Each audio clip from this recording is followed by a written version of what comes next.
Hey everyone, welcome back to the channel. Today, we're diving deep into the first two chapters of Genesis, and I'll be offering a fresh perspective on the often discussed relationship between Genesis 1 and Genesis 2. Many people believe these chapters contradict each other, but what if I told you that they actually complement one another? I'll explain this from a biblical-based theological perspective and share my own viewpoint as well. Let's get started. Genesis 1 is the first account of creation, and it's sweeping, grand, and cosmic in nature. It gives us the creation of the universe in 6 literal days. The key theme in Genesis 1 is God's sovereignty and order. From light to darkness, to land, seas, and sky, everything is created in a methodical sequence, each day building upon the previous. Scholars like John Walton in The Lost World of Genesis 1 argue that Genesis 1 is structured to emphasize that God created everything in a purposeful and ordered manner, establishing a sense of divine control over the universe. On day 1, God creates light, separating it from darkness. Then on day 2, the sky is formed, separating the waters above from those below. Day 3 brings forth dry land, plants, and trees.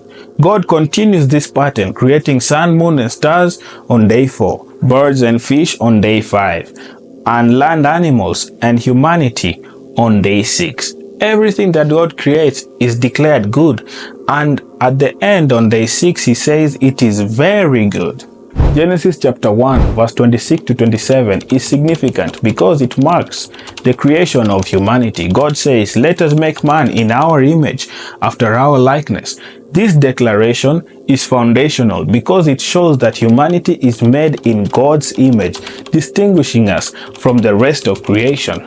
Theologians like Bruce Waltke, in his commentary on Genesis, point out that being made in God's image means humans are to represent God's rule on earth, stewarding His creation and reflecting His glory.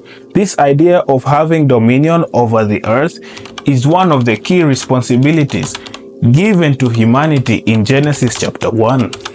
Now when we turn to Genesis 2, we see a shift in focus. Genesis 2 isn't a different account of creation, but rather a more focused retelling, zooming in specifically on the 6th day when humanity is created. Genesis 1 tells us the cosmic story, while Genesis 2 zooms in the intimate creation of Adam and Eve in the Garden of Eden.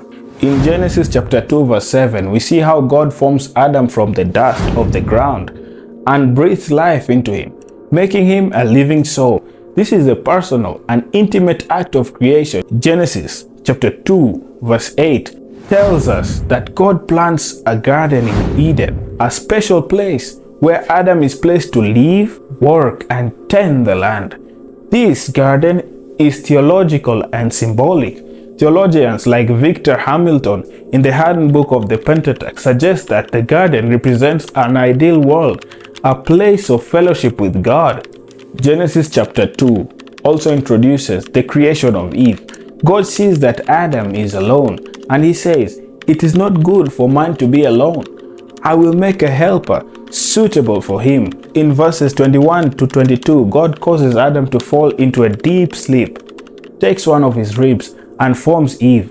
This act shows that Eve was created as a companion for Adam, meant to complement him in ways animals couldn't. This is a theological statement about the deep relational nature of humanity. So here's the thing, Genesis chapter 1 gives us a cosmic creation narrative. God creates the universe, the planets, the earth, and all life forms in a structured way.